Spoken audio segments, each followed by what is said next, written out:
live, fellas. Welcome back.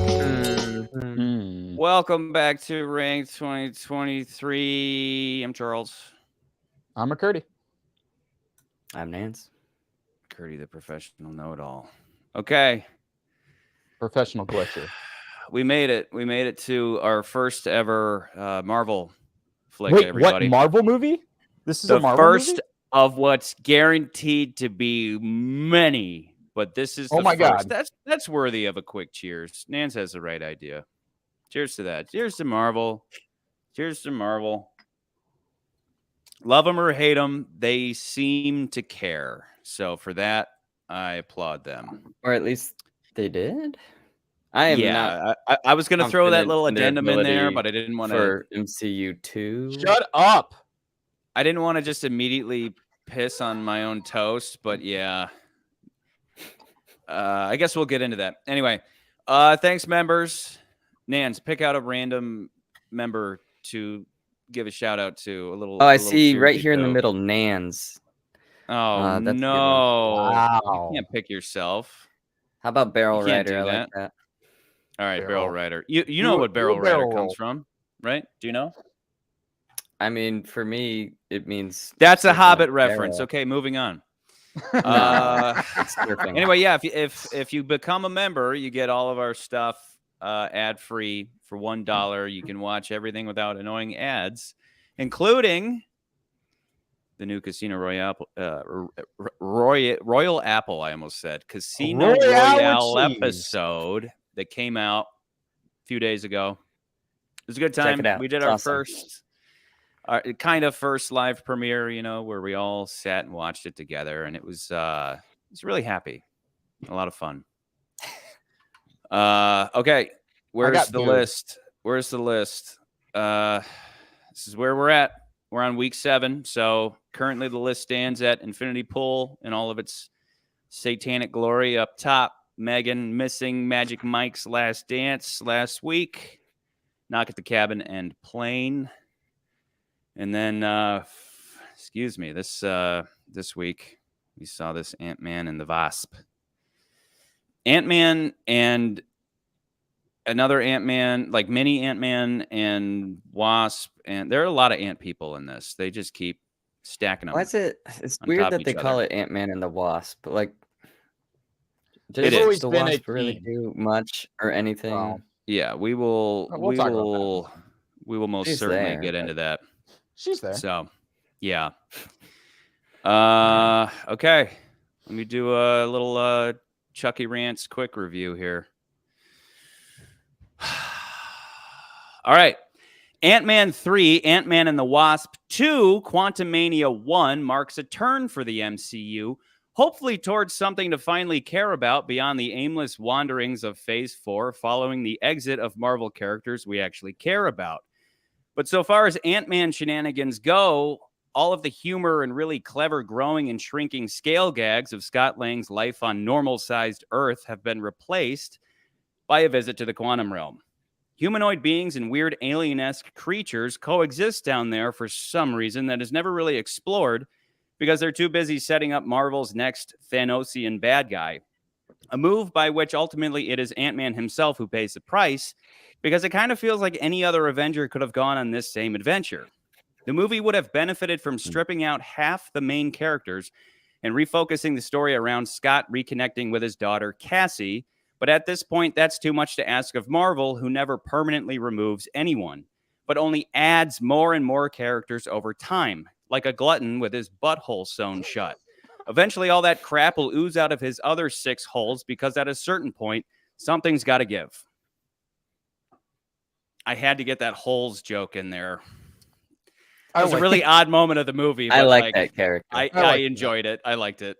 It didn't need a follow-up, but the holes thing was a treat. Anyway, let's remove the members here. Bye, members.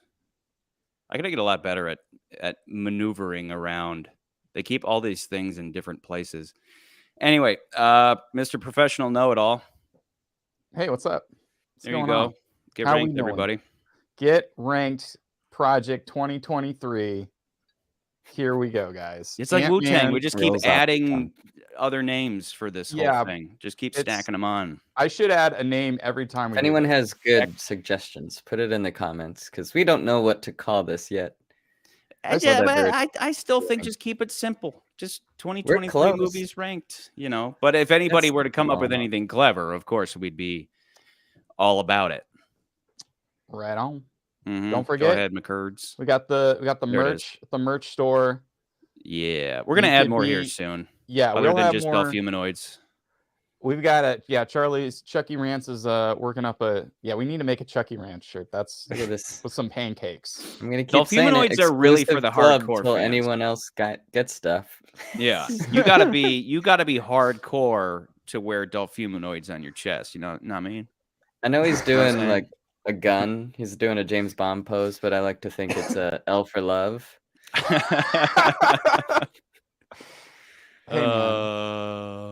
Anyway, thanks, Huevos. Thanks, Huevos. All right, let's get into it, shall we? Yeah, hit it, McCurdy. Let's get into it. Here we go. Ant-Man and the Wasp. Marvel's Ant-Man and the Wasp. Sorry, you got to say that in the first part of it, right? Yeah. No, remember, Ant-Man 3, Ant-Man and the Wasp 2, Quantumania 1. Are we doing? They also add a title every time. Oh my god! Oh my god! It's Disney's, Marvel's, Ant-Man's Quantumania. Yeah. It's a fractal. Here we go. Directed by Peyton Reed, based on Marvel Comics. Written by Jeff Loveness. His name's Loveness. That's a nice name. Loveness. So this being our first Marvel movie we've ever dealt with on this channel, ever, and this is a channel where we just rank stuff. And because these films are less movies and more giant episodes of an ongoing television series, you know what we have to do, right? Charlie told me I shouldn't do it, but we're going to do it anyway. Don't do it. We're going to do it. Oh, God. Previously on the Marvel Cinematic Universe. Nance, all right, I'm going to go. Put the stream on 2.5 speed, please. Can you just hit the button? So it goes really fast. All right, here we go. Ant-Man. In Ant-Man, we meet Scott Lang, a former cat burglar activist divorcee who one day steals a suit that can shrink your size down from scientists and former S.H.I.E.L.D. agent Hank Pym, a.k.a. the original Ant-Man. We also meet Pym's daughter, Hope Van Dyne, who becomes Lang's love interest and superhero partner. Pym teaches Lang how to use the suit and talk to ants because he's Ant-Man. They also must stop Pym's protege, Darren Cross, from selling off his shrinking technology to Hydra. Pym is fearful of this tech because his wife, Janet Van Dyne, a.k.a. the original Wasp, shrunk down to the subatomic level, a quantum realm, where time and space become irrelevant during a S.H.I.E.L.D. mission. In the quantum realm, you are lost forever, with no way out, presumably. And then during that climactic battle, Darren Cross dons the Pym particle technology in the form of the Yellow Jacket suit and fights Lang's Ant-Man. Lang shrinks down to the subatomic level to sabotage Darren's bee suit because he's trying to kill Lang's daughter, Cassie, who's like 5 in this movie. And Darren shrinks down the subatomic level, and stuff happens, and Ant-Man comes back, and he's regular size, and they live happily ever after. Until Captain America Civil War. In Captain America 3, a.k.a. Avengers 2.5, Lang teams up with Captain America, who's like a criminal or something, superhero law politics thing. They fight Iron Man and the other half, the Avengers. They're defeated and put in superhero jail. And then the end of that movie, Captain America breaks his team out of superhero jail, but somehow he goes to house arrest, which is great. Next movie. Ant-Man and the Wasp.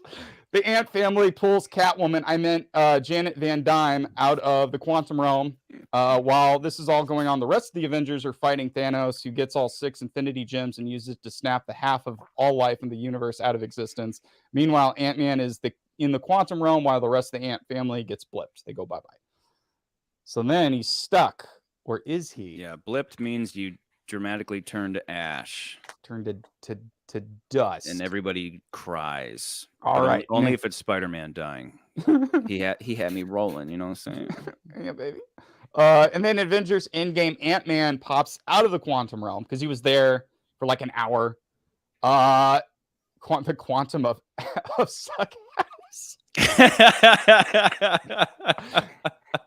Thank you, Toys. Thank you, Ethan. I Yeah, appreciate that just one. FYI, a quick shout out to Quantum of Solace. We watched Quantumania and Quantum of Solace back to back, like because we're gonna record that soon. So it's just been this weird Quantumania weekend in more ways than one. It's a quantum weekend. Okay, so Ant-Man pops out of the quantum realm.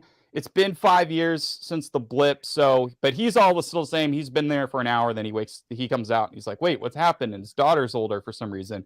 And then he teams up the Avengers and he shares the PIM technology from the other movies. And then they're like, yeah, we can go back in time, and they defeat Thanos and yada yada yada.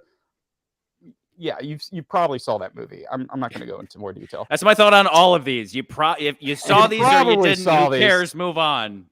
This is the important one, though. I'd say Loki is the important one. Okay, so you get to Loki, and I didn't write this in here, but I'll explain it to you, Charlie. Basically, an in-game Loki, the other version of Loki, because they go back to 2012 Avengers movie. The Matt Damon version? Yeah, the Matt Damon.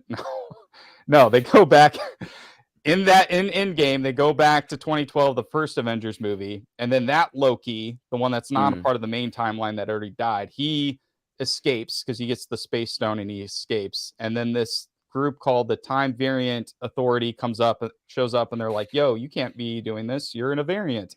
And so he teams up with the TVA, and he learns about this time, like all these timelines and how they're diverging and all this multiverse stuff.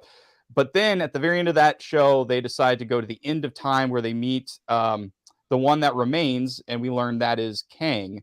So yeah, Ant-Man's not in this one, but we learn about Kang, who's a variant of the Kang in this movie.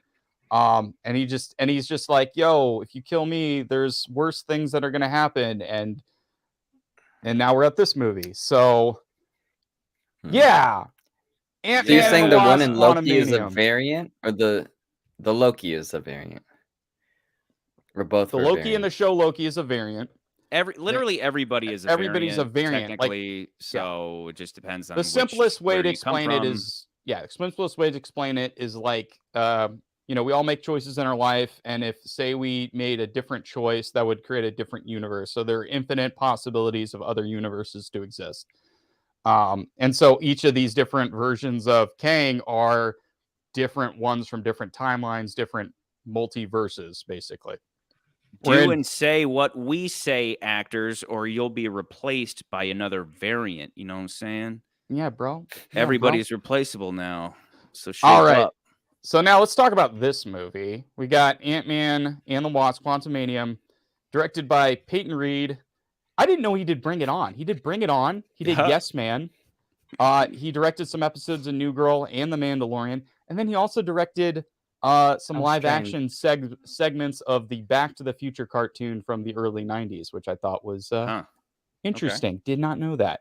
Then we've got, what did I write here? We got Paul Rudd plays Scott Lang, a.k.a. Ant-Man, and Evangeline Lilly plays Hope Van Dyne. I screwed up Lily because my wife's Lily with one L, not two L's. Oops. Plays Hope Van Dyne, a.k.a. the Wasp. Rudd secretly drinks the blood of children to stay young. Evangeline Lilly got a haircut. So that's really all I had to say about that one. Pull up that comment from Spectre Chair. There have been 18 Marvel movies / shows since Endgame, almost as many as Iron Man 2 Endgame. So that's in a shorter period of time. Holy cow. And I don't really keep up with the shows because they don't really sometimes I'll put one on and I'll get into it, but for the most part, I'm like, why would I watched Loki. I would say most of the newer shows do fall into the movies, unfortunately. So you kind of, if you want to keep up, you kind of have to watch it, unfortunately. If you don't want to, you don't have to. I'm not forcing you to. Not gonna. I don't want to. You can't make me. Okay. All right, moving on. That's why you're here, McCurdy, to do these segments. So, John, okay.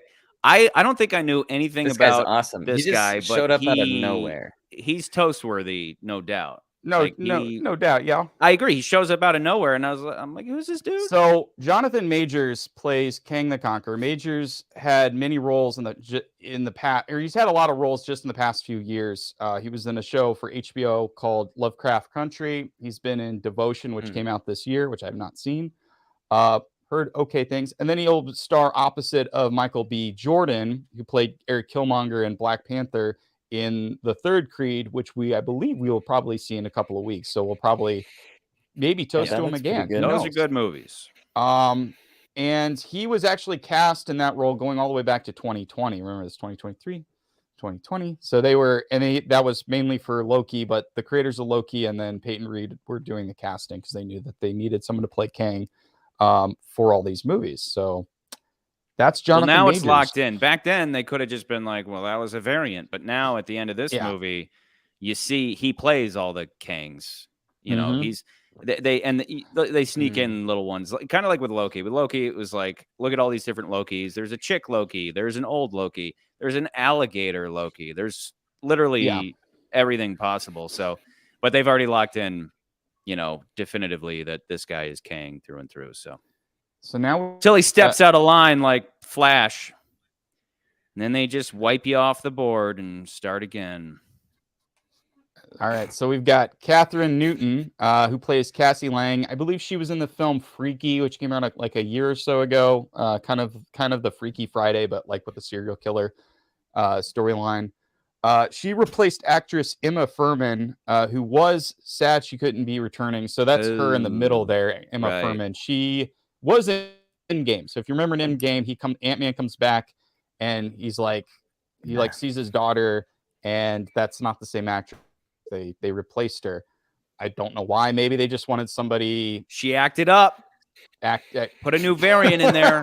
Yep. She was a variant. What, you want more money? Get the next variant. You know, that's how it works now. They got Abby Ryder Forreston, who played it was the young child version of Cassie Lang. So there you go. And then she was always awesome. Like, she's hilarious. The little girl. So okay, so finally we got last bit. We got Michael Douglas plays Hank Pym. We got Michelle Pfeiffer plays Janet Van Dyne. Bill Murray joins the cast. I was so glad I had no idea he was showing up. One scene in this movie. Just showed up out of nowhere. I think that scene was stupid overall, but it's always like good Jonathan whenever Majors. Bill Murray suddenly arrives. That's always like the classic was Zombieland, where it was like where he walks in out of nowhere. I mean, that's like a classic. That's now the thing, right? He just pops up. Whether he pops up in some random viral video or he just pops up in a movie, it's always a pleasant surprise. Oh yeah, he's and you know he's sort of semi-canceled now, which is weird. But it's Bill Murray. I don't know. Next Bill Murray. Bill Murray variant. Next one. Little does what's his name again? Little does somebody know Curry? that there's hundreds Bill of Murray. Bill Murray variants out there, and they just scour the earth. Yeah, like clones. Like they're clones. He actually just joined the cast because he had worked. He liked Reed's work on Bring It On, so he was like, "Sure, I'll come on. I'll do this. Why not?" All right. Okay. Last person. I was told there'd be hot cheerleaders here.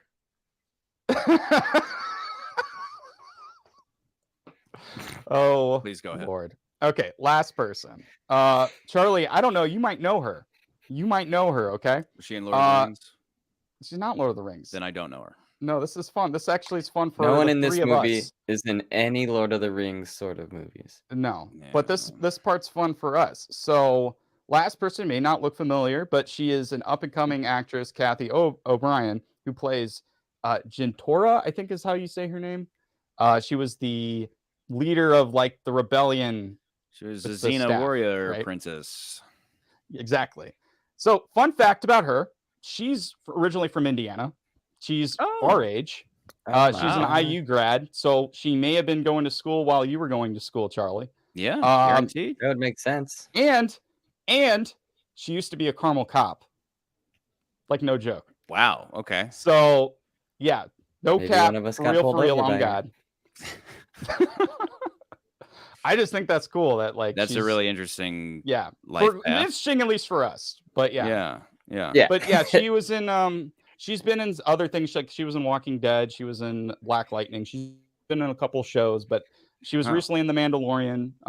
But yeah, it's kind of cool to see Charlie's someone gonna have to go watch all his old IU films. Yeah. Make sure she didn't show up at some point. Yeah. And she's like, That would've this been is awesome. she's in Quantumania. Yeah. So all I gotta say now is Nans, what did you think of that? What is that? I mean, I know that's not even that old of a picture. It's me sitting in Charlie's garage watching the rain fall Yes. after a Yep, night of drinking or something. You've pinpointed the moment. Now tell us, what do you think of the Ant-Man? I've had a long weekend, so I don't know if my judgment was clouded. Okay. But I thought it was pretty decent. But Jessica, she didn't really like it. That's the thing. We're both tired from we've had a long like wedding with multiple events. And you didn't rewatch so Ant-Man 1 and 2. So for me, I would have did, if I had time, but well, that's the thing. Is it just like I watched the end of Ant-Man 1 with you, and I feel like, I mean, even in the last quarter of Ant-Man 1, there's a lot of just fun stuff, which there wasn't as much fun stuff in this one, which fun. That's the word. Ant-Man 1 and 2. Fun. A lot of fun. And funny. Yeah. And then so on that note, because that's really what it comes down to, is just when Marvel movies like this come out, you just go, yeah, I guess it's like watching the next episode of a TV show, and you just go, yeah, this episode was kind of slow, and then maybe there's a really awesome one next week or whatever. That's how these are now, where this, like I said, that it doesn't necessarily feel as much like an Ant-Man movie. No, SB, you don't have to watch 1 and 2, but like at this point, how do you watch any of these movies now without having to watch everything? Content like to watch Quantumania? Yeah, it's very difficult to I mean, even down to kind of what we're here to do, like ranking a movie that is attached to 30 other movies and TV shows, and then compare it to Magic Mike. Like a McCurdy-esque rundown of Ant-Man 1 and 2 at the beginning of this, but there isn't. Yeah. They need to get into it. Instead of playing a dozen trailers, they should be playing recaps of previously, get rid of the last 10 years of Marvel. No, that's some, actually, there are a lot of people that have started saying that, because I think with Doctor Strange, that's really where it's been harder and harder to remember every little detail, because with Doctor Strange, like the last one that came out, it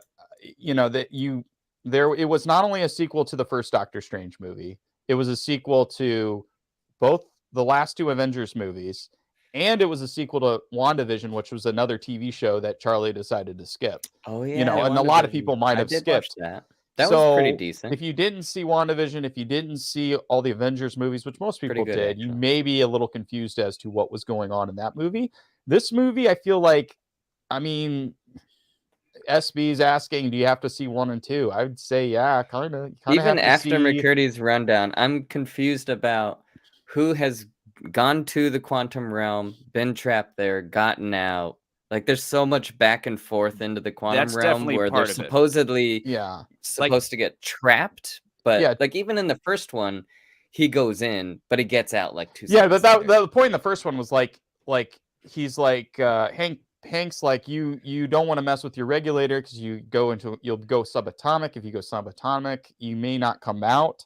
And he's like, that happened with with Janet, my wife. She went subatomic, so we have no idea where she's at. She's stuck someplace in the quantum realm. We never saw any of this civilization crap. That's the thing. That's where it's like, okay, wait, was this always the plan, and they just hid this because they made it seem like, in Ant-Man 1, he shrinks down, and it's just kind of what you expect. There's no civilization stuff, and then in 2, she doesn't say anything about it. But and before we move any further, fellas, because we're still talking about the past, to talk about Quantumania proper, let's get into spoilers realm. But first, around the horn, Nans, would you recommend seeing this movie?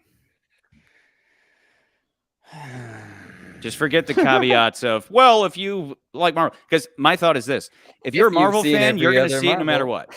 If you're a Marvel fan, you're going to see it regardless. But for general audiences, I think you can safely skip this. I wouldn't recommend that's the caveat, right? If you're a Marvel fan, you're going to see it anyway. That's a good point. But everybody's going to agree it's especially because this is Kang is supposed to be the new Thanos, right? So Yeah. it's like pretty. This is a pretty important one for the Kang story, probably. Yeah, but like, right? but just if you just But yeah, general recommend audiences. if you recommend it based on the merits of the movie, is it like you walked out like everybody's got to see this? No, you didn't really walk out like that. I don't think anybody really walks out like that was so. I walked out thinking I'm hungry and tired. Yeah, I have a fix that would have made it a really awesome movie that I'll get into later. But in the meantime, I think you can safely skip this one and catch it on Disney Plus in a couple months. And True. Yeah. What does McCurdy think, though? I mean, Charlie, you're He giving wants to me a caveat. recommend You it. were already giving me a caveat. Damn I'm it. saying avoid the caveats. Or I know, like, but you're giving me a here's the caveat by standard saying one. Yeah, I'm like, like, here's the if you're a standard Marvel one. fan, you're gonna see it. Yeah, I would say Go to that's a the- movie theater here's where you what's can hard get about it an is, like, alcoholic beverage while you for watch a it. movie theater Yeah. movie. Okay, Yo, take that liquid LSD and chill. Charlie, I was just gonna say for a movie theater movie, that it's Wu-Tang? maybe worth seeing in theaters. I would say for a movie theater movie, it's worth seeing in theaters. But I get your point where you're like, I wouldn't necessarily recommend it if you don't really care that much. I just kept thinking how Is that hilarious it would caveat be like to sit if with you're my grandpa. gonna see it, it should be theaters? Then just, I would like, see it. I would still see Stop it with in the movie theaters. caveats. No, if you're a Marvel fan, you're going to see it anyway. Everybody I'm else, trying to get you're rid of pretty them. safe not seeing it. But I crack up the whole time, especially when Darren Cross shows. Okay, we're in spoiler territory. When Darren Cross shows back up spoilers. again, and I thought that was hilarious. Funny. I loved that. I absolutely loved that up until the end, but it was hilarious. The whole time, all I could think is how fun it would be to watch something like this with my grandpa. Because one time, when I'm with my grandpa, we put on Westerns. We put on movies from before 1960. And I'm So like The video DJ Searchers, for him. I'm like, yo, Gramps. Stagecoach. Yeah, I put that stuff on, and he's like, Rio my boy. Bravo. One time I put on Avengers because I was like, he could maybe appreciate this. And I always know he hates a movie when the movie ends, credits roll, and he doesn't even turn to me. He just goes, that was the goofiest shit I've ever seen. And his voice goes up like that. Like, that was the goofiest shit. I just was cracking up thinking, what if he was watching this with me and it like his head would explode. He'd just be like, what is this? Because it's just crazy town. But again, I think the first, sorry, let me backtrack. I want to just do a little backtrack because from here on out, we might do a little addendums like this for funsies. Because last week we did Magic Mike, and I have a point. I'm going to draw to Ant-Man with this. Last week we did Magic Mike, and my big thing was all the stuff that makes Magic Mike fun has been stripped out, and now they're trying to take it seriously. They're like, dance will save the world. Studies show that people dance, and peace is made, and all this foo-foo crap. And all I could think the whole time was, there's an episode of It's Always Sunny where Mac is like this gangster's wife is like kind of making him do things sexually. And so she's like forcing him to dance for her. And she's like this big slob woman. And he's like kind of dancing. He stops and he's like trying to talk to her. And she's like, shut up and dance, whore. And that's all I could think the whole time watching Magic Mike 3. I'm like, stop trying to make this snooty highbrow stuff. We're supposed to have fun. So McCurdy and I were talking about what would be the fun version of that movie. And the fun version would have been so Salma Hayek's character, instead of getting this really highbrow art theater in the divorce from her husband, instead to insult her, to stick final nail in her face, he gives her a rundown POS theater or something, and that's symbolic too, right? That like their love that's the shape that their love is in, right? This rundown POS. She doesn't get any money. She just gets that. So then she, on her last couple of dimes, she manages to meet Magic Mike. She brings him to London. She gives him this impossible task of taking this lemon and making it into lemonade, right? And in order to do so, the fun stuff that we hoped would happen. He'd bring in all of the old kings of Tampa. and then also go find all those street performers dancing on the corner and everything. And then at that point, they're trying to make this show, right, where it's like his buddies are like, dude, we're strippers, we're not actors. And all the actors are like, we're not strippers, we're I guess it'd be Actors, strippers. get rid of dancers and we have plot of actors. Sister Act. Yes. A little And bit. it'd be fun. Imagine like you would be getting to know new characters while having fun with the pre-established cast, and you know, it would instead it was like this weird midlife divorce crisis movie. But anyway, getting to the point, that would have been so much fun. That is the fun version of that movie. And then this one kind of had a similar thing so far as all the stuff that makes Ant-Man fun is gone, and now it's just replaced by presenting the new Thanos. So like, and because that's what made Ant-Man fun, was not just the humor. Like Michael Pena being gone is a tragedy because he's hilarious in these movies. And that whole supporting cast. Is he in the second one? Yeah. Yes. The first two are the same. And like, and those movies are like these heist Michael Pena's type so of funny in movies, those. you know? So this one was just so different, and different is good, but different needs a total overhaul. And I got the fix. I'm not going to go into it now. I'm going to point something out, and then I'm going to pass it to you guys. How hard did this movie feel like Star Wars? Oh, a lot. No, like really hard. Through Like there was through. because I hadn't remember considered it, but now that I'm thinking about it, yeah.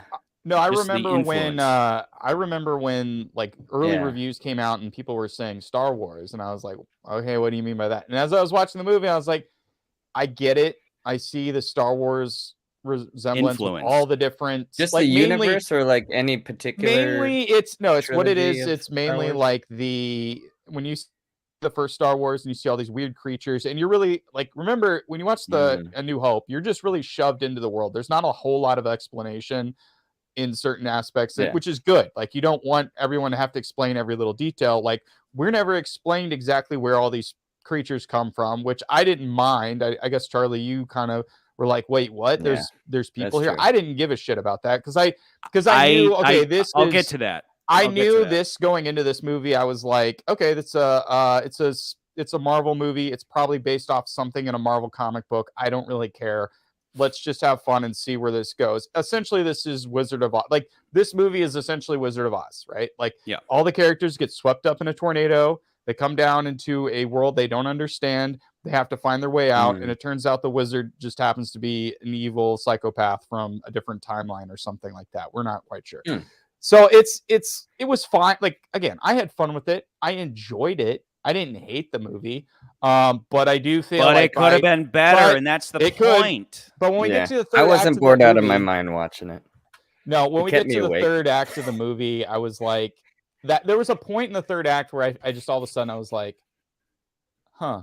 Like, this movie just kind of it was still funny at parts and stuff, but it just kind of lost me. Like, I was just like I just felt like I'm not feeling this. I'm just not, there's not, like, the one thing I told Charlie was that when you watch most movies, a character has not every movie, but some movies, a character has a great weakness, and then throughout the movie they learn how to change. Like, something happens in the movie that forces them to change, and by the end of the movie they change. We do get that in this movie, but I feel like it's so shallow. It's very shallow, and it's just like, oh, we're too busy talking about Kang. We have too many characters to talk about with all these other things. I mean, the other thing is, like, Hope Van Dyne has nothing to do in this movie. She's just there. She's just like, I'm you know here, what this movie is? You know? It is an exposition dump for MCU too. Yeah. Like, in a movie, we get an exposition dump scene. This is an exposition dump movie for the MCU too, with some Ant-Man. By sacrificing Ant-Man. They sacrificed Ant-Man 3. They're lucky they have someone as charismatic as Paul Rudd. Because if it wasn't someone so charismatic, it would be a dud. And that's what I meant in my intro. It didn't have to be, they didn't do any Ant-Man stuff to get to the quantum realm. The quantum realm is no longer, for some reason, it's no longer a place that you have to shrink to get to. You get sucked into like a thing, right? And then to get back out, you just transport. And that's that. Like, if you were to nitpick this movie, Yeah. which like who cares about nitpicking Marvel movies, because logic has been out the window for a while. But if you were to nitpick it based on the tech, right? Why does Ant-Man wear the suit? Well, he wears the suit because when he shrinks, he's bringing air with him, because if you shrank down to the size, if you were smaller than an oxygen molecule, you would suffocate and die. So that's why he has that, and they follow that logic for the first two movies. Like in the second one, he grows really big, he falls into the ocean, and she's like, "Oh, Wasp is like, I got to go get him out. He only has so much air." In this one, they would have needed to wear their headsets, their helmets the whole time, and I understand why they didn't want to do that. If you nitpick it, that's the truth. But beyond that, throwing that nitpick out the window to make the story more enjoyable, fine. But it suddenly is, like I said, the quantum realm it's not a tiny place. Like, you don't shrink to get there. You transport there, and then at the end, they don't grow to get out of it. They just jump through a portal to get back. So it's like my point with the my beef with the quantum realm. I don't care that there's people down there, but the main question I had was like, okay, wait, are these organic creatures that just evolved down there? That could be the case, but I'm sitting there like, okay, Kang was banished there, and we'll get to that, but he was banished there. And that's really interesting, because suddenly I was like, oh, cool. Is the quantum realm like Australia used to be? It's like a penal colony. They banish people down there, and then all these people have kind of banded together, right? And created a civilization, and that's why you have the broccoli guy, and that's why you have the squid guy, and that's why everybody's so different. And that would have been like, oh, cool. The quantum realm is, because my point being that the quantum realm is no different than Earth or outer space or anywhere they go in Asgard. It's all, it's not special. Everything's to now it's just scale another place. still. So it'd be cool if the quantum realm was what we kind of expect, which is down there's just like vibrations and weird forces and things we can't even comprehend. But then people were banished there, so then they set up a civilization. That would have been fun. Instead of it being our universe at its smallest scale, it's just a parallel universe where it's just like, okay, well, it's just the same thing. It's just like anywhere else. Weird. Yeah. So so that would have been cool. But yeah, I at some point I'm gonna go on a Chucky rant about my overall fix. I'm gonna put that off a little while. Instead, let's talk about Baskin Robbins. Was he an employee there in one of the other ones? Yeah, he's in the first one. The first one has, we talk about product placement here and there. Product placement makes the movie world go round.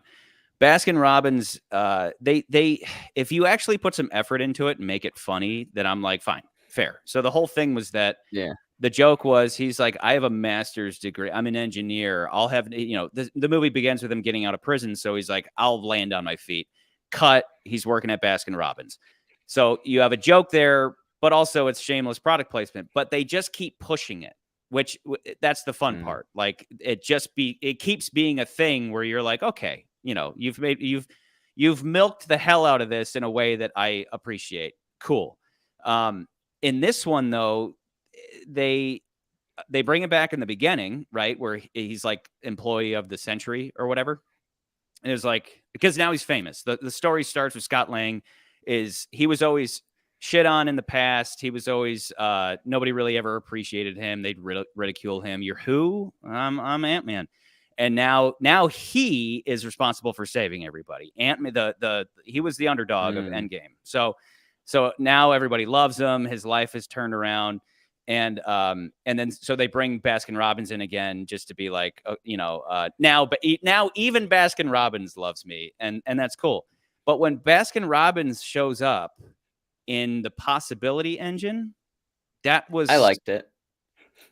Fuck you. That was stupid. That was stupid. I probably liked it. Why didn't every single Ant-Man ever show up then? Yeah, I don't know if you would know this, but so the employee at Baskin Robbins, he's in a YouTube Tim and Eric spin-off series called On Cinema at the Cinema. where it's Tim Heidecker and that guy, he's Greg. And they review movies like we're doing. It's a ridiculous show you should check out. And I'm sure he's great. But so I'm talking about. I was expecting there to be engine. so those are all possibilities, is what they call it, not variants. I was hoping for a Nude Tane or one of those others from weird Tim and Eric sketches with. Something I didn't forget. I forgot to put this in the. Tim Heidecker was in the second movie, FYI. Yeah. Well, like a brief cameo. I don't remember. Brief cameo. Okay, so something I forgot to mention. Baskin Robbins guy being in the possibilities. I thought it was funny. I didn't really. What was annoying about it was that it obviously wasn't a possibility. Otherwise, they would have shown like every single Scott Lang possible back on Earth, but instead they only did one. And that's not even nitpicking. That was just an insulting. That was where you take product placement and you revert back to being insulting. All the other instances of it, I'm fine with, because they made it funny and enjoyable. But this one, they brought Baskin Robbins in again in a way that it was like, what do you mean how is that a possibility? How is it a possibility that him in that engine at that place in time, all the other instances of Ant-Man were possibilities of him in that engine at that place in time? How the fuck was it possible for Baskin Robbins guy to show up unless they just had it in their contract that they had an obligation to refer to Baskin Robbins? Oh, I'm sure it's a product time. Placement contract. But that's what I mean. It didn't even. I think it's more funny that it's just one. I think, listen, that's what's stupid like about it. No, that's what's insulting about it. Chucky, it's funny. It's not funny because it doesn't make any logical sense. It's funny because it doesn't make sense. That's why it's funny. That's not funny though. That's just why reverting it's funny. back. Well, he even says, "Why am I here?" Jokes. He's like, I don't know. Jokes aren't funny because they make no funny sense. About it. We don't know. I like every single joke ever abides by at least a certain amount of logic. So no, it doesn't. That's what makes jokes funny is when you don't. There's not a lot of logic when it comes to a joke. Usually a joke is typically funny when you don't expect it, and I know. Was expecting Baskin Robbins, Scott Lang to show up in that. Then they should have had other variants as well. Not variants. But it would be less. Then it wouldn't be funny. There's a bunch of other variants. This was, I don't know why shameless product placement that not ruined all the other instances, but it was the one misstep of the Baskin Robbins thing, which was a through line joke for 3 movies. You guys can laugh at it if you want, but I judge you both for being stupid. Anyway, moving on. Covered that. Thing Charlie, let me ask you this. Did this bother you? Because this really, as I was going through the movie, and it wasn't Baskin Robbins. What bothered me in the movie was we were held off for so damn long with who the hell this Kane guy is. And what I'm talking about Janet Dine for the longest time in this movie is like, I'm not telling you, I can't tell you. There's stuff down there. I don't want to tell you what's down. It's bad.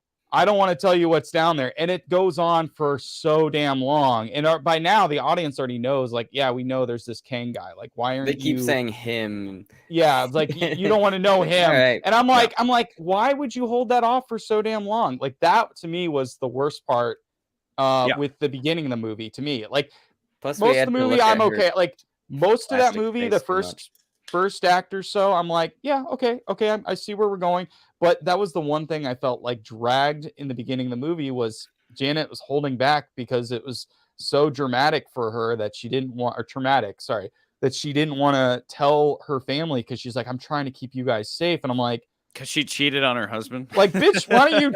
Yeah, that was funny.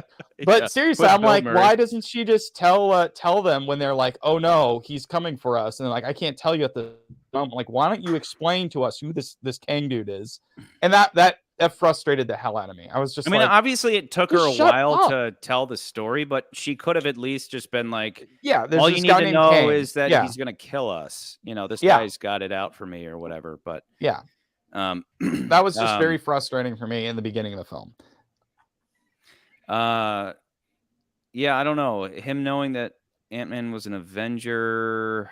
Yeah, no, people down there don't even know what people are. Well, but okay, Cross would know what what the is a Avengers. person? Cross would be aware of Cross the would Avengers, know who but the he Avengers wouldn't be are. aware that Ant-Man became one, right? Well, no, That's the idea. but I think but even in most of these Marvel films, I think here's the logic that I would draw from this, right? Most of these movies, when there's a new superhero that's introduced, somebody always mentions the Avengers, but it's almost like synonymous with like, oh, you're a superhero, are you Avenger? And like people kind of muddy that up in this universe where it's like doesn't matter if you're a superhero or not, you're an Avenger, but really he's not necessarily like, I guess Cross wouldn't know specifically that he had become an Avenger, but he maybe assumed that kind of thing. And also I think Cross is Would Kang have it is been a aware little of the weird. Avengers? And did he get there Kang after Cross? Kang is aware of the Avengers. Kang has killed a lot of the Avengers. He has been through different timelines. He's been through different timelines and stuff. So Could he have knows just about the informed Avengers. Cross? Possibly. He could have done that too. I don't know. That's the trouble with this whole multiverse thing is that it is just infinite possibilities. He could have easily because he seems to be Cross seemed to have been melded with machine to where maybe he has some kind of like AI, so maybe he is aware of stuff like that, but he wouldn't necessarily know in this particular timeline that he was. Who gives a shit? My overall thing is like, I remember before Infinity War happened, for years, I was like, y'all need to start killing people. You gotta start upping the stakes by killing people. And a couple times, maybe at that point, I don't remember, maybe people would like, okay. I remember in Civil War when what's his name? Don Cheadle's character, War Machine, when that moment where he falls from the sky is such a heavy moment. It's what everybody in the theater, everybody doing that. And then it's like, oh, he's fine. Like they just keep doing that. And then Infinity War hit and they killed half of everybody. And I was like little kids crying in the theater, like, oh my God, Spider-Man's dead. And I'm like, yes. And people are going to come back. They can't kill half and get away with it. But I was like, good for you. You're finally killing people. Some and get away with it. And then they kill Gamora, and it's like such a heavy moment. And I'm like, they got to keep her dead. And then they just bring her back. Like they just keep bringing people back in a way. And now because of the multiverse, it'll never go away. And that's where it's like these movies will never have balls because I always think of the classic example is the TV show Heroes, which was such a good TV show until suddenly it was like, oh, we have this one mutant. You take her blood, you inject it into anybody, and nobody can die anymore. And it's like, okay, the show sucks now. There are no stakes. There's no meaning to anything if life is just eternal and everything's good, which is a perfect transition to the character of Cassie. So I think I'm going to go into my fix. Just strap in, fellas, for a little bit. But on the way, let me know. Hey, Nance, let me know can you pull this up real quick? Hold on, let me. Here, I got it. I fixed it. Hold on, I fixed something too, Chucky. I put more pancakes. I'm about to look at. Oh, it's better than pancakes. Is this more pancakes? There's nothing better. I'm going to keep talking. So, because so Cassie, the whole thing with Cassie is that she's grown up, she's come of age, and now she's what do you have here?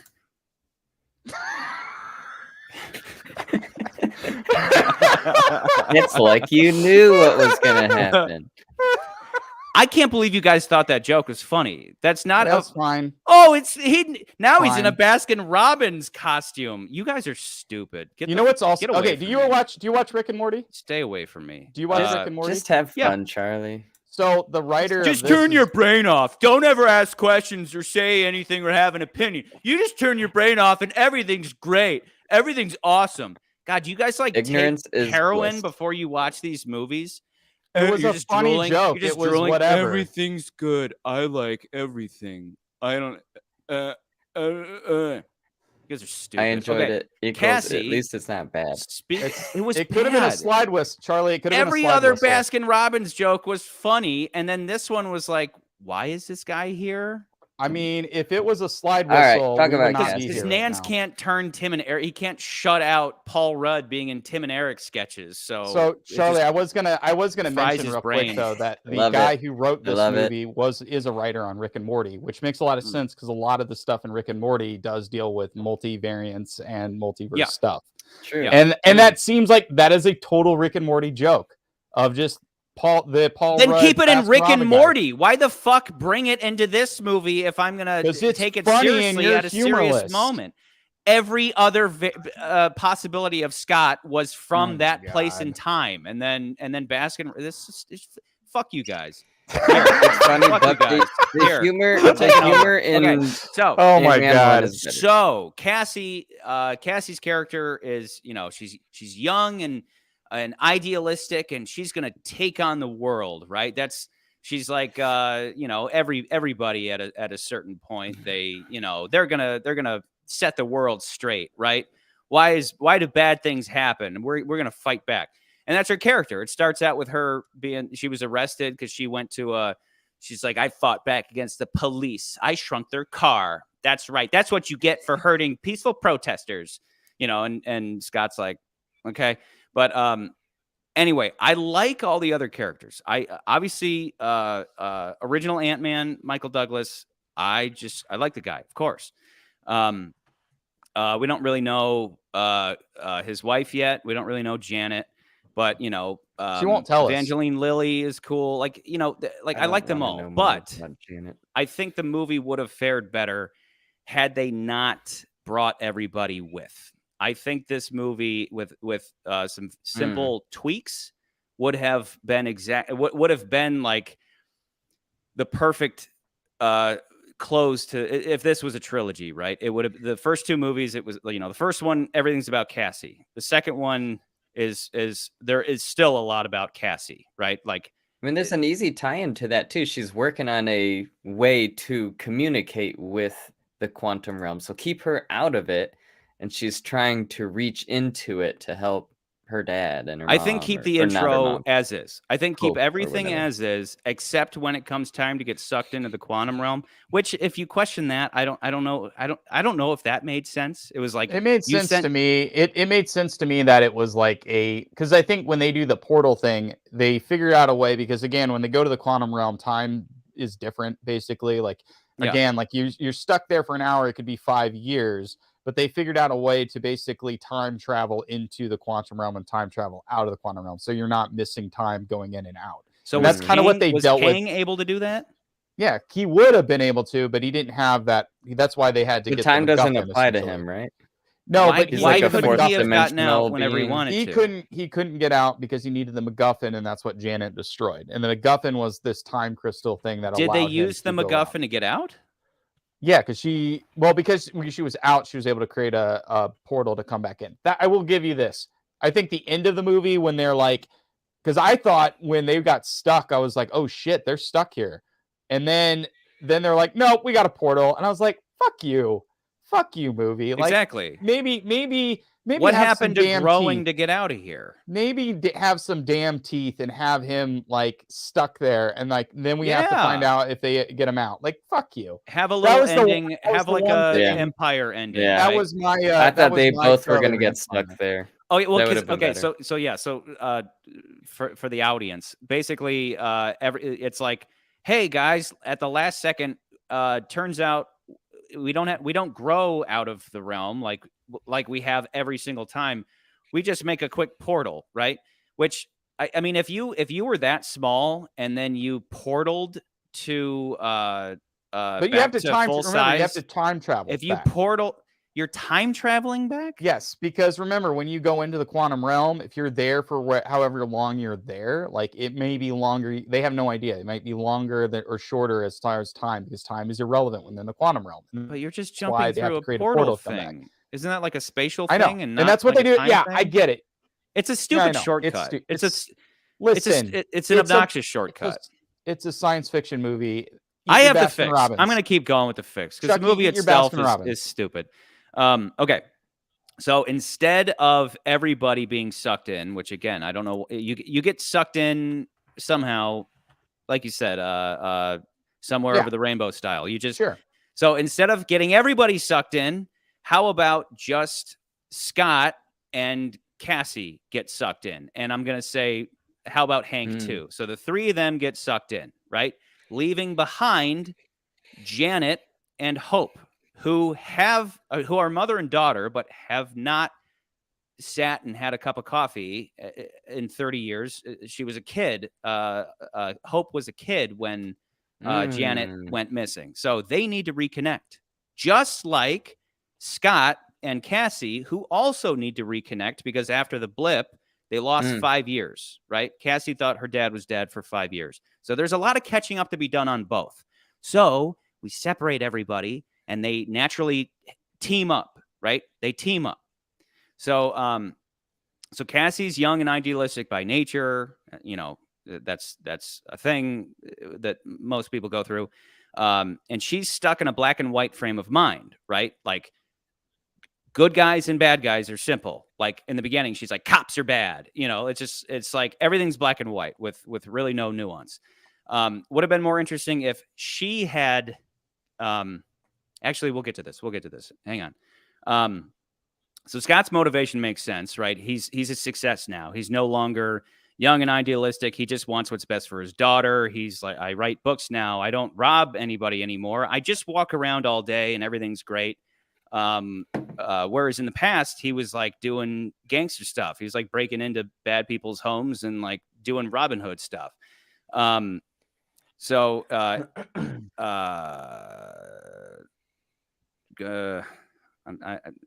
I can't make sense of what I'm writing. I'm going to move on.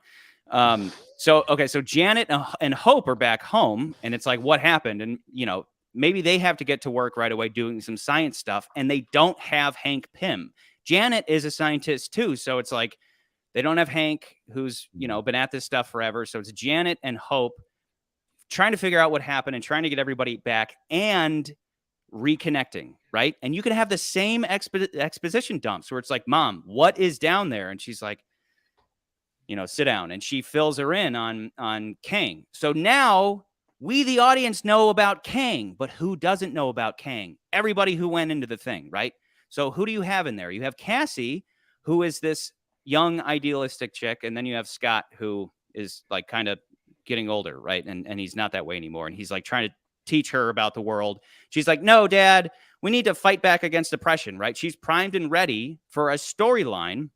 This is where it's going to kind of shift, but follow me.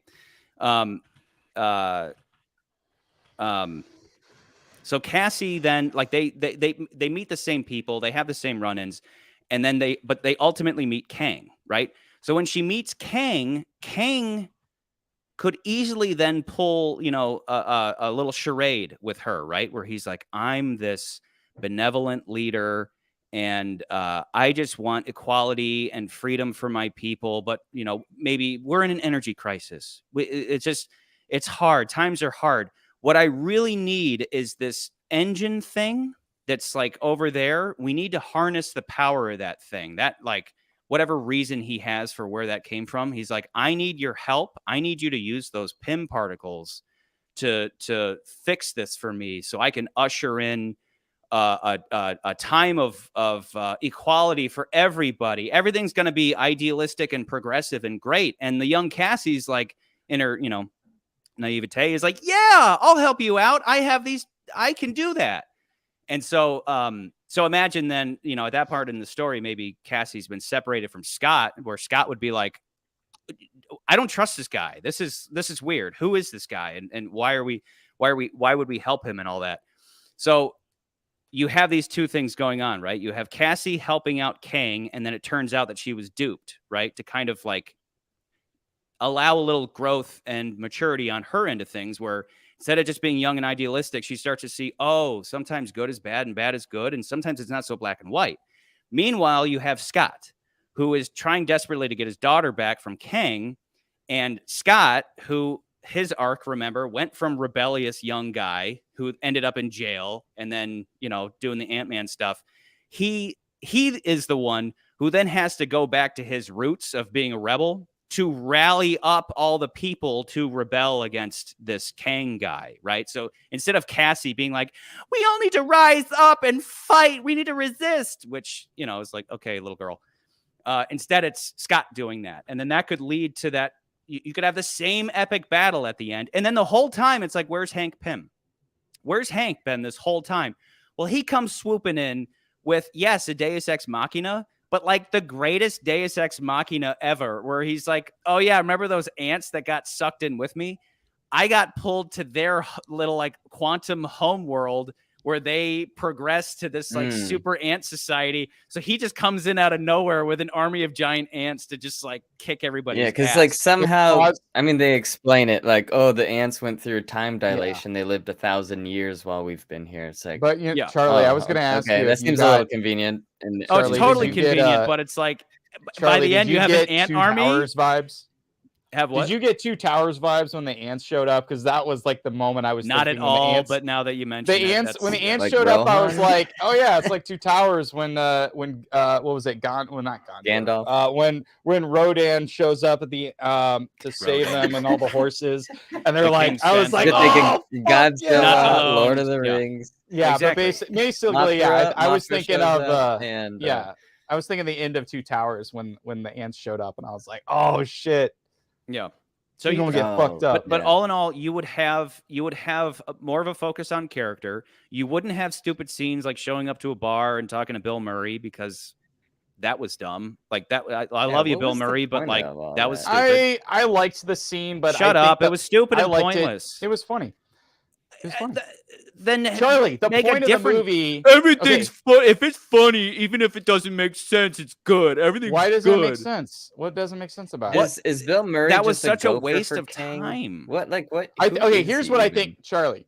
Here's what I think the scene was about. Like why they had that scene in the movie is because they wanted to show that Janet had a history that we don't know about because Janet won't. And in my variant, we would have gotten that. You would not have had. Yeah, in your version, you would not have had that scene. We need to get them out because they're down there with a psychopathic world destroyer. We need to fix this machine to get them out. But instead, everybody's down there. And we're wasting time with these different things. Again, like how perfect would that have been? If you split them up, you have mother and daughter reconnecting, and then you have father and daughter reconnecting. Yeah. Because both had tons of lost time. Hank is someplace else we don't know for most of the movie. Hank's doing his thing, and then he shows up like a badass at the end. Like that shot of him walking up with all the ants. That was great. It was great. Dude, I'm not disagreeing with your fix. I think that would have probably fixed a lot of the problems in the movie. And again, I think that it would have been great if someone got stuck there at the end of the movie instead of whatever we got. Like it would have capped off 3 movies. Cap off the story with Cassie, cap off the story with Hope and Janet. Kills the sacrifice that Ant-Man or was, Hank, they could have ended with Michael Douglas getting stuck there. I mean, it didn't with have his to ants. be Get stuck there with his ants. How great would that have been? Could have been stuck. And then he's there with his ants. The point being that there's never a sacrifice anymore. There's never. Like to your point, nobody dies. No one dies. Nothing happened. Everything's perfect. We all got home and everything was fine. And then even like they even had that moment at the end where Scott goes back to his happy life, and it's like, wait a second. Kang said that if he wasn't let out, it would lead to the destruction of everything. And it's like, yeah. Like and maybe you can't trust Kang, but he kept saying that. He's like, you need to let me out of here, otherwise the entire multiverse is going to be destroyed. And nobody's listening to that, all because Janet felt him one time and saw that either he or there's such a great parallel here to we've been watching Quantum of Solace, and in Quantum of Solace, that's one of the heavy themes is it's not as simple as just good guys and bad guys. Sometimes good guys have to get in bed with bad guys because that whole story is about oil and shades of good and bad and gray. It did bring up Lord of the Rings again. The difference between Lord of the Rings, which is black and white, good versus evil, and Game of Thrones, where it's moral grays and all that. And that was you had this moment again. You had this opening where Cassie is young and idealistic, and it would have been fantastic to go through this adventure with her dad, where her dad taps back into the days where he used to be young and idealistic. And then conversely, Cassie, again, they're learning from each other. Cassie goes from being, we're going to fight the power to like maybe the world exists the way it does for a reason. Maybe things aren't always so simple as black and white. And those character arcs would have not only completed the arcs of Ant-Man 1, 2, and now into 3, but would have just been more enjoyable overall. But instead, we got a lot of wasted time, just a lot of scenes of just wasted time with too many characters. And reconfiguring it a little bit would have been better, but they can't do that because it's like Bond. Anytime it's like, it would have been smarter to do this. They're like, yeah, action scene, and they just shut up, action. Shut up, Baskin Robbins. Just wasted potential all the time instead of a fixation on story. So angry. So All angry. right. Are you asking Where an then do you initial think, ranking? Car?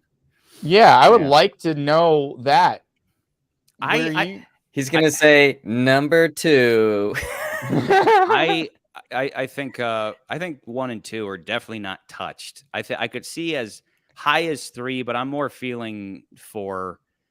I was gonna say I appreciate don't this know movie about more beating than Last missing Dance. above Magic Mike. I could see. I agree with that. Missing is our new Thunderball. I came in like came in thinking like Missing is Missing is very solid. It had a lot of great twists and turns. I really, really liked that movie a lot going out of the theater. This movie made me feel like I felt like I wish there was more. It was very underwhelming, but there were scenes that I did enjoy myself with. Like I did enjoy going to this movie, but it was underwhelming. Yeah. And the Magic Mike, Magic Mike was not my movie. Said.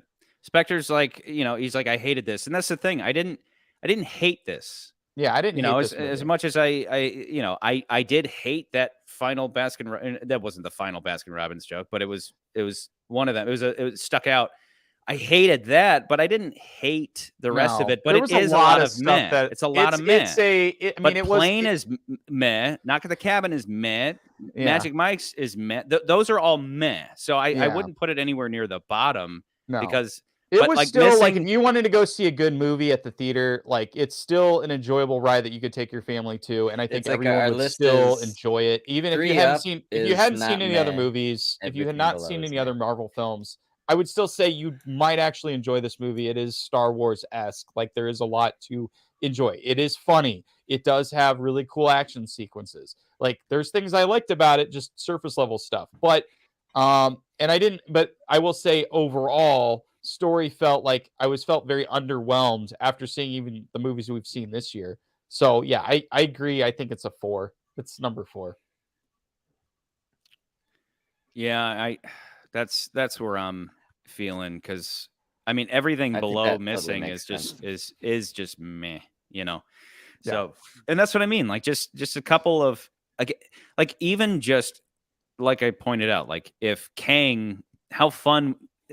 Those are the fun things about being in an audience where movies are all about information flow, right? So Janet's like, they're down there with a psycho who destroys worlds, and then we're in there with them. We cut down to the quantum realm, and it's like, hi, I'm Kang. Welcome to my palace. And he's treating them so well. And, Scott's like, this is weird. Something's off. And Cassie's like, no, he's so nice. He's so nice because good is good and evil is evil. And he could never be evil. And he's so nice to me and everything's great. And he told me that we're going to save the world from oppression, and then she learns that, some the devil usually comes to you with a smile on his face, and that's something that we all need to learn at some point, right? To bring Wu-Tang back in, protect your neck, you know what I'm saying? So it's these are the types of, this is where you go, oh, this movie had a theme, and ironically enough, so real quick, we had, so between Plane, Knock, a little bit Magic Mike, Missing, Megan, and Infinity Pool, and this movie, everything has had a theme of parenting in there. Every single movie has had a theme of parenting.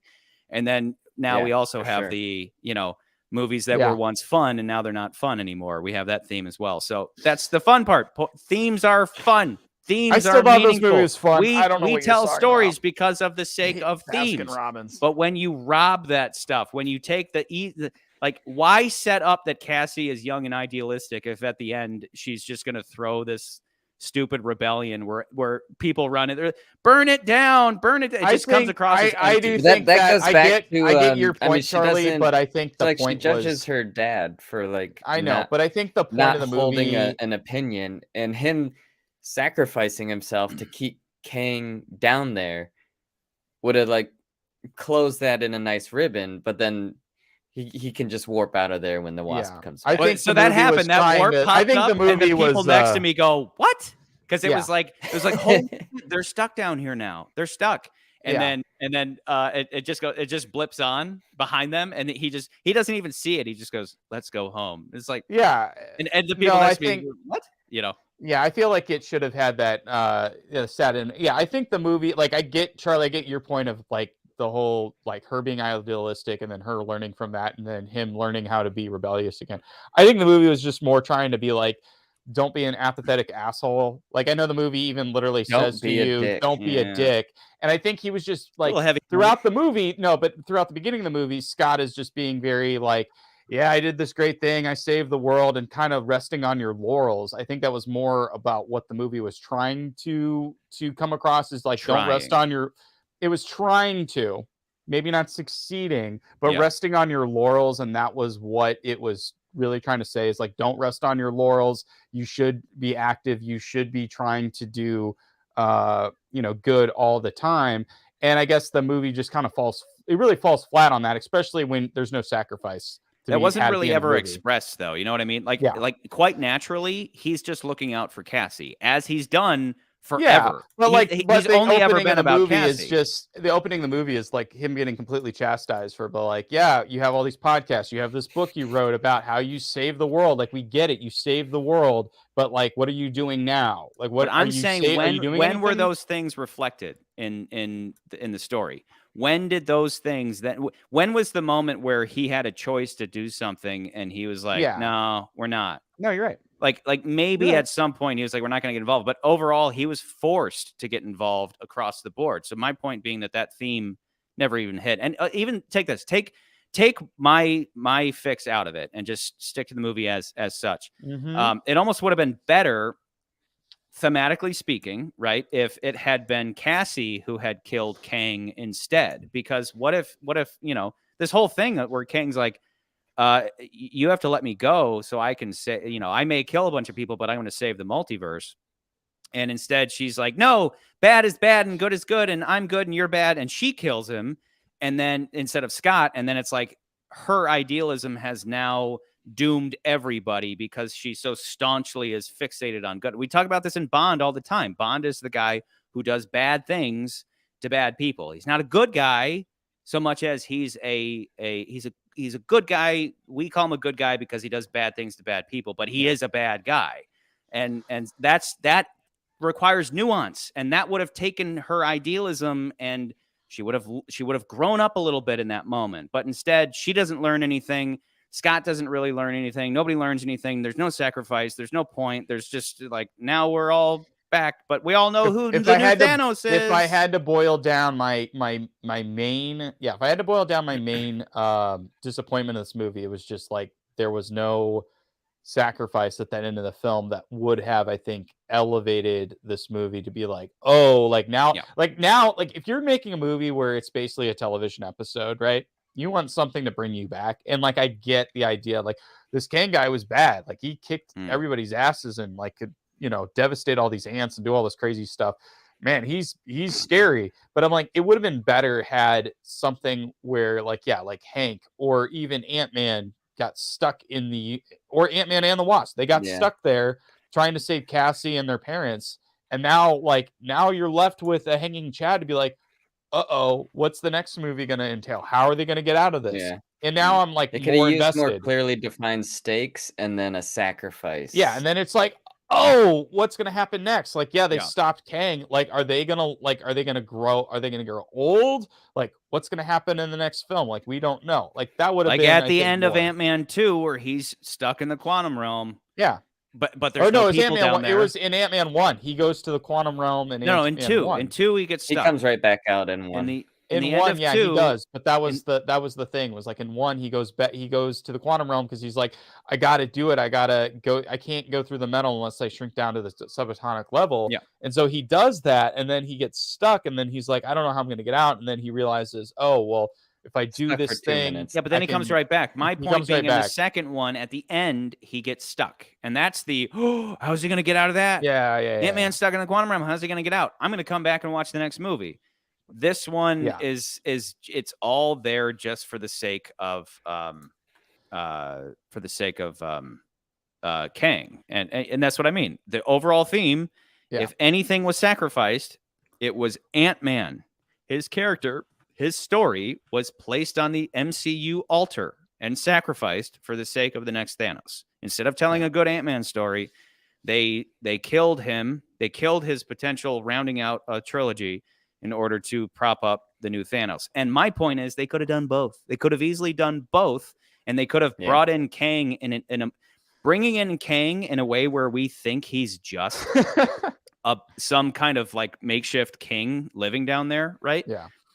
Again, in my view, a whole bunch of people get banished down there all the time. And just like Australia, we created this society out of banished criminals. And then, and he's like, Cassie, we've turned this place into a utopia. This place is perfect, but we just need this engine thing to be smaller.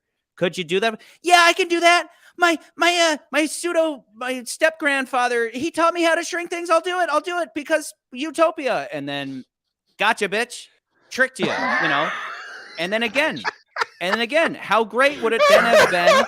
Scott Lang's like, now because my stupid idealistic daughter has helped the bad guy inadvertently, now I gotta start this rebellion. I gotta be a rebel again.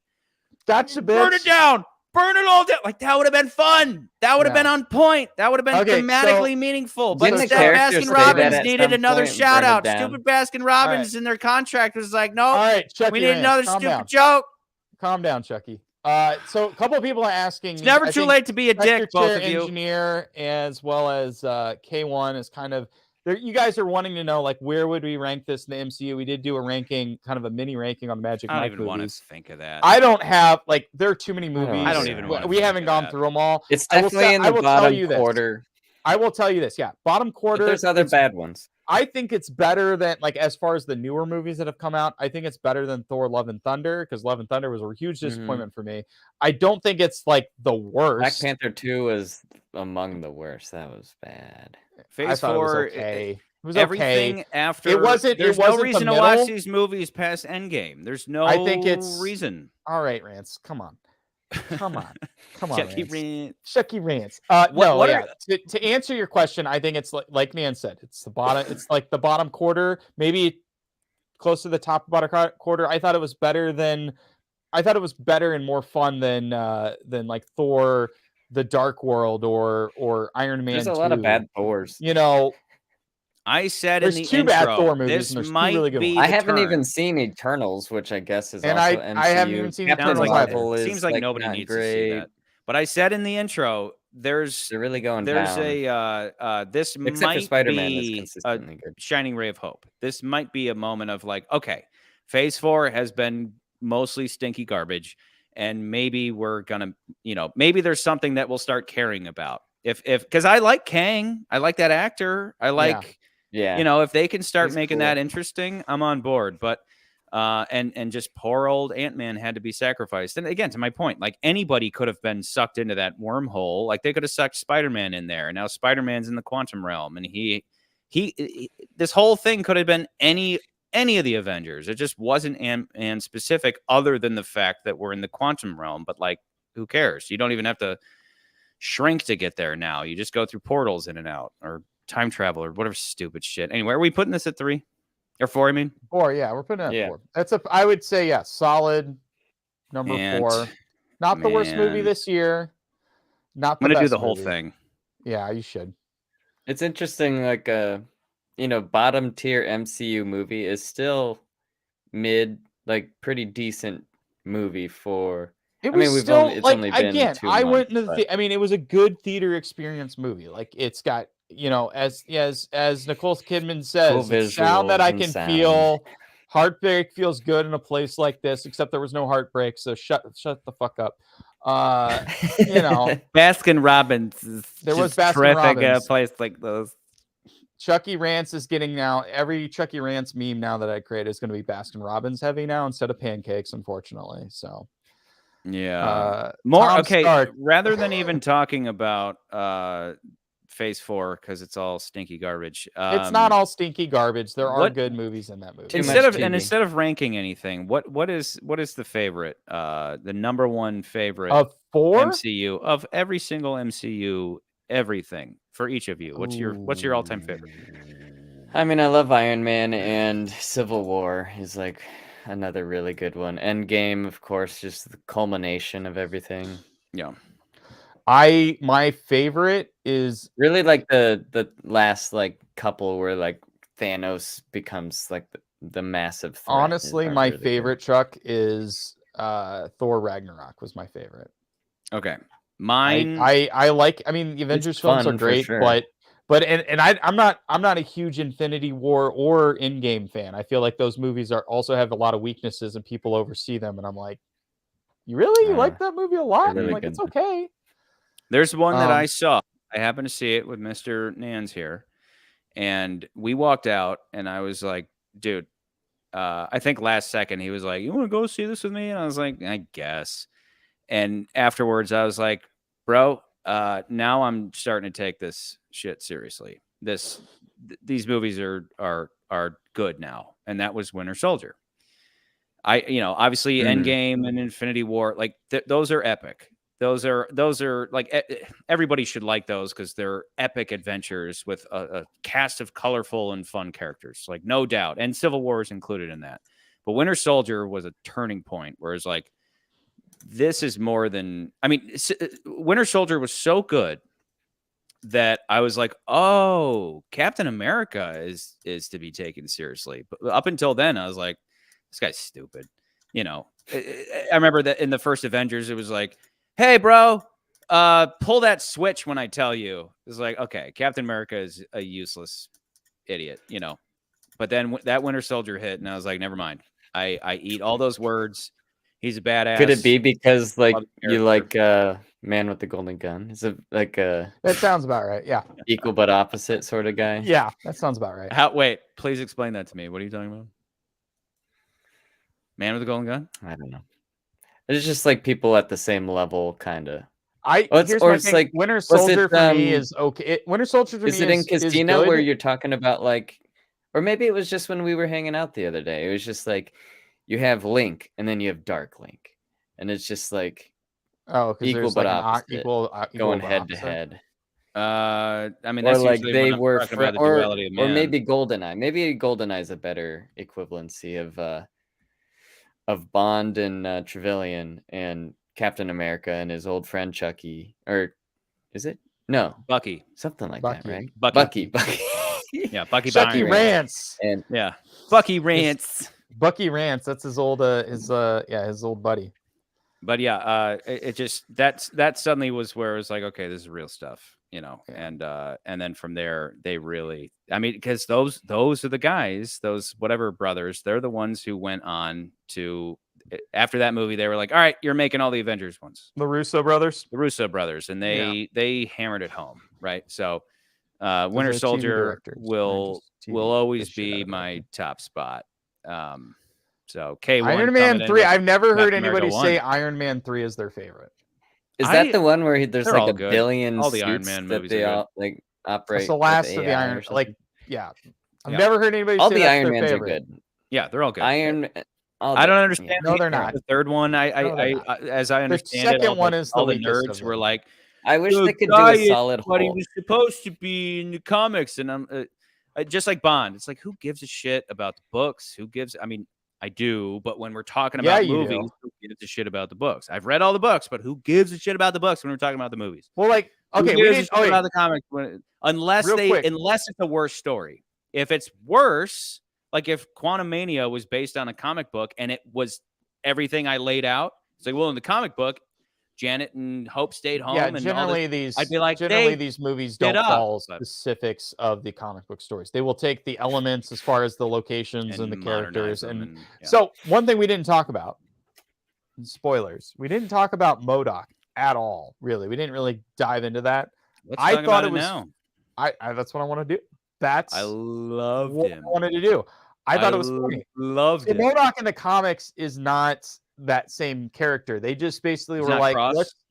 Cross is not MODOK in the comics. Yeah, It's that a makes different sense. scientist that they made into MODOK, but I think they took the opportunity because they were like, okay, we're gonna go to this really weird world. MODOK is virtually a weird looking character to was begin cool. with. Yeah. He's just a silly. I feel like he was looking the most character. comic-y thing we've He seen is. in a Marvel He is, movie. but he's such a weird looking character. So they were like, well, let's put him in this movie. Yeah, But I loved it. they had a twist to it, and they kind of did the same thing with Iron Man 2. They took two characters. They took Whiplash and they took the Crimson Dynamo, which is another Iron Man villain, and they kind of combined the two together. So I felt like they kind of did that here, where they were like, okay, let's take this character Darren Cross, who was Yellow Jacket, who was a villain, but let's make him MODOK in this movie. And I thought it was hilarious. I love the fact that he's so nonchalant and just kind of like, oh, hey Scott, what's going on? Like, I haven't seen you in a while. Just so casual about everything. Well, okay, they if you love that. to nitpick that, But also a to crazy nitpick the murderous choice, Nitpick it. man to machine. picnic that Pick a nick choice. it. The if you go back and look at the what we originally thought was the death of Darren Cross, basically, Mr. Ant-Man comes. Maybe that's where he grows back or whatever it is. He hits Darren with Darren starts doing this weird, almost like the death of the Witch King of Angmar, where he's like, it looks like He shrinks. he's like different deflating. parts of his body shrink at different rates, basically. That's the thing is Yeah. if he was shrinking proper, he would have just shrank, but instead it almost looked like his suit was shrinking instead. So it was like there was something wrong. Didn't he bust up the suit and then that's what did it? Like busting up the suit. Because he was like, I'm gonna He screw goes us. subatomic and he's like punching the microchips and the stuff. Yeah, and then he gets bigger and he inside the starts suit. destroying everything, and then he's just like, So, well, okay, let me backtrack, I guess, because let me eat my words. Let me eat and then regurgitate those words. all right. My interpretation was always that that he wasn't shrinking. He was like the suit was like ripping him apart. But I guess once we see that flashback and we see what happened to him, he is kind of in pieces, right? He's like torn to pieces. So they basically took his head, right? It's like his head was ripped from his body. Like he was just ripped to pieces by the suit. He's not. No, he's not. His head's bigger. If you no.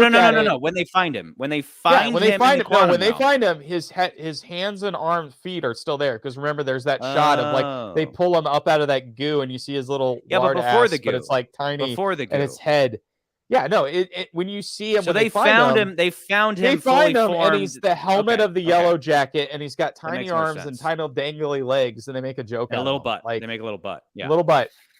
Yeah, and Loved it was so like I loved every scene he was in, but then they did one of the classic annoying missteps where the bad guy turns into a good guy drop of a hat. It was like, okay, don't be a dick, and he's like, don't be a dick. I'm not a dick.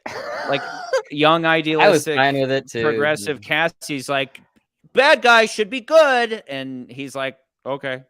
It's like that's all it took. This is Darren Cross we're talking about. This guy. No, and then Darren Cross in the first movie, and he was kind of psycho. He's kind of a psychopath. He's kind of he was because he kept. He gets real up.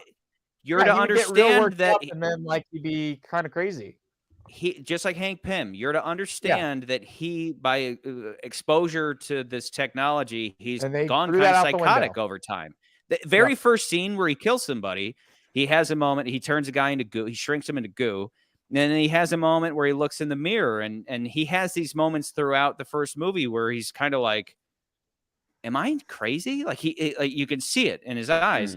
And I think they even say it at some point. It's like, you're insane because you've had exposure to Pym particles and you're kind of nuts.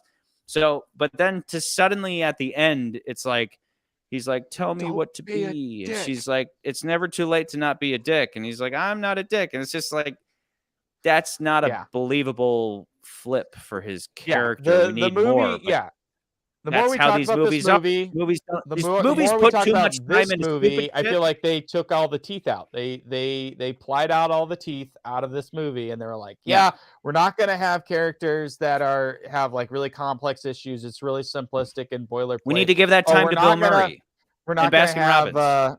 Hey, I liked Bill Murray. Okay.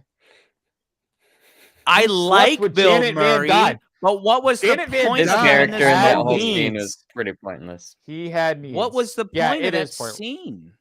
I just explained that to you, but and then at some point he's like, you're gonna go to he's you're like, gonna go to bed at that's night. what you that's what you call like yourself, human. And but then suddenly he's like it like but then he's throwing around words like people and like it just, and then everybody down says there it is like a Ferengi. I noticed that too. It's like, why would you call them it was like a people? Star Trek thing. It's like everybody down here is human, but they're like, we're not actually human.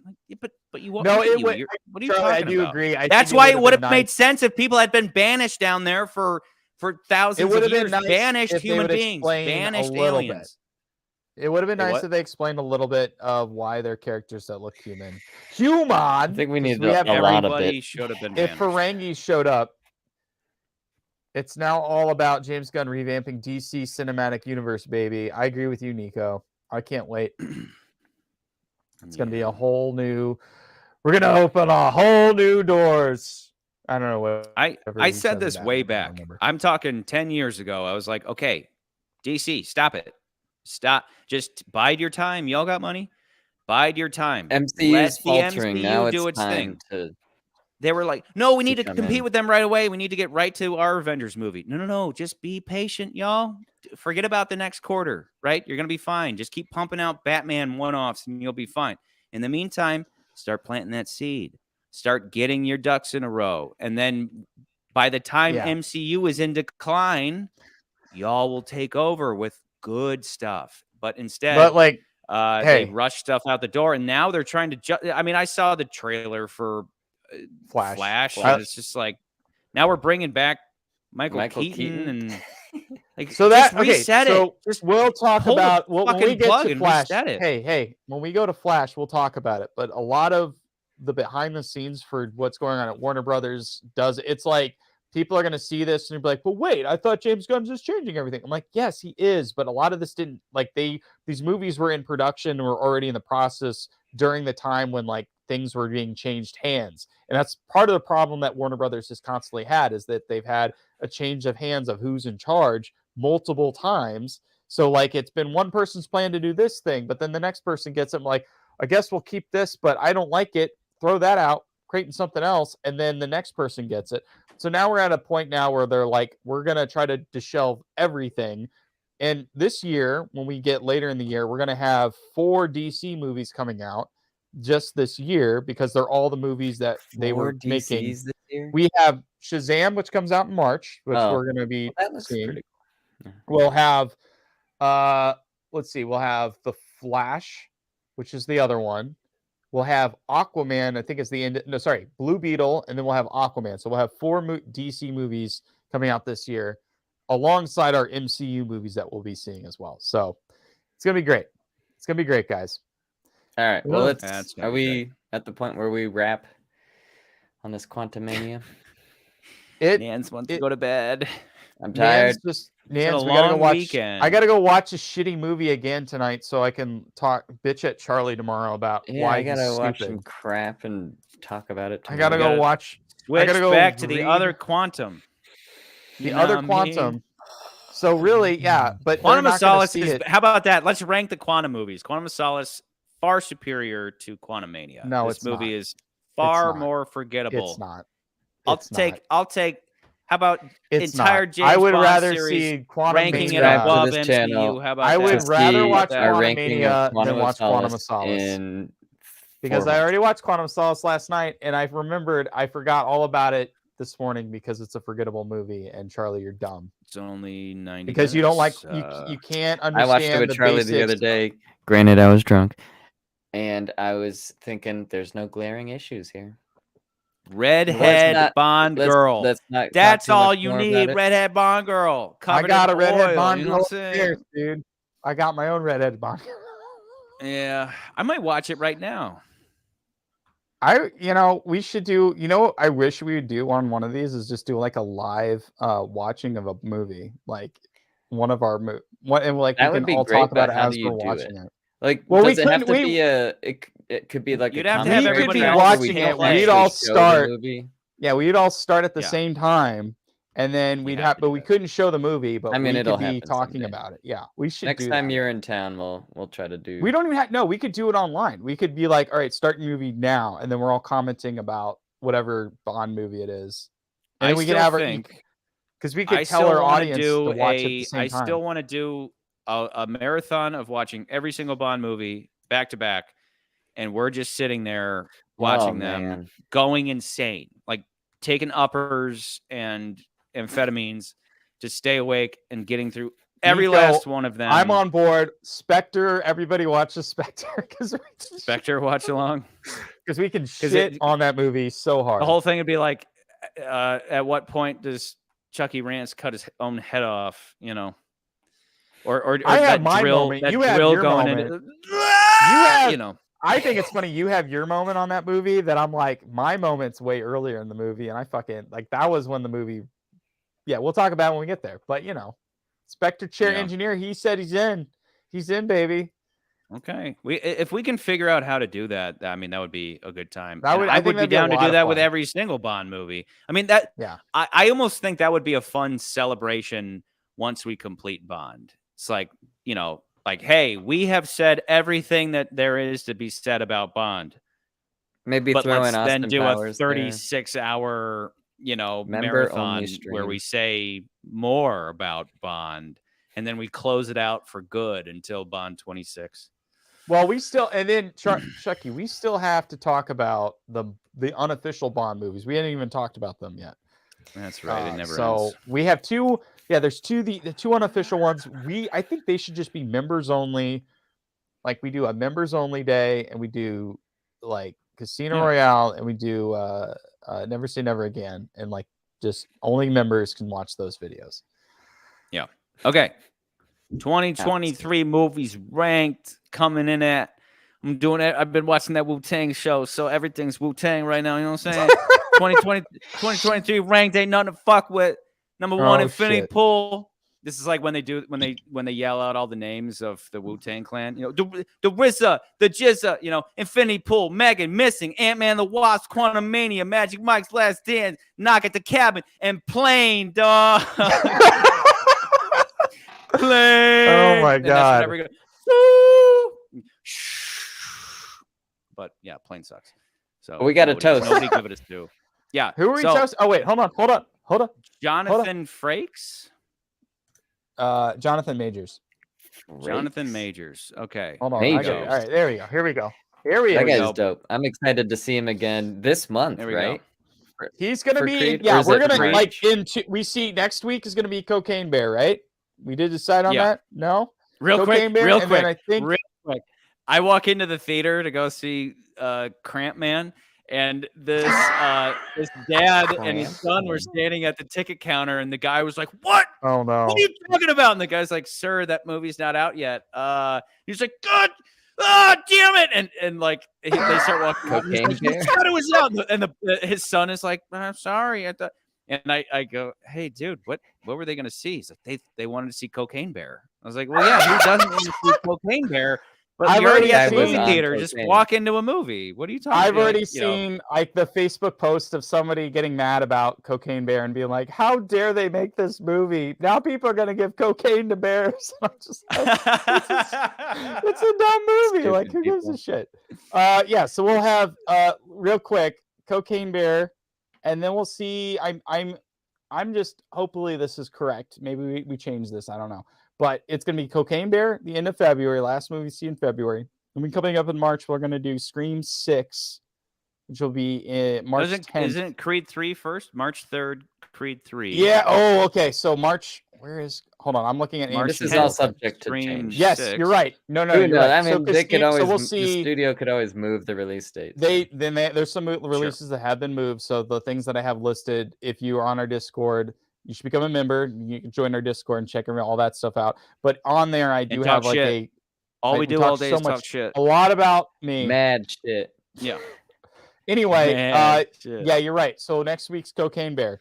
Following week, Jonathan Majors comes back to the movie theaters with Creed 3. That guy's going to be a movie star, guys. You do 2 big movies back to back. He already is. He's jacked, and He already 2 is. movies he back did a great to back. job with You're Kang. a movie star. Yeah. He's so like calm. God, like Kinda how great. great would it have been Creepy though calm. if he came in hot. Like yeah, with Michelle Pfeiffer, he's like pretending to be a good guy, and that was all good. But what if he was pretending to be a good guy with Cassie? But instead, he just came in, and he's just, and that again, the reason I say that is specifically because Cassie was young and idealistic. But before I repeat myself a million times, let's toast this motherfucker, Jonathan Majors. I guess I technically saw him in Loki, but I didn't really remember because I was confused by what was going on in Loki. But he is the that which shines out of Quantumania, no doubt. So before we toast to him, let me cue up my my gin here, fellas, and to Jonathan, again, just like with dang it, what's his name? From Cabin, Knock at the Cabin. Dave Bautista. Dave, just like with Dave Bautista, it's like looking forward to seeing what these guys do. Really looking forward to Creed 3. To Jonathan, peace out, y'all.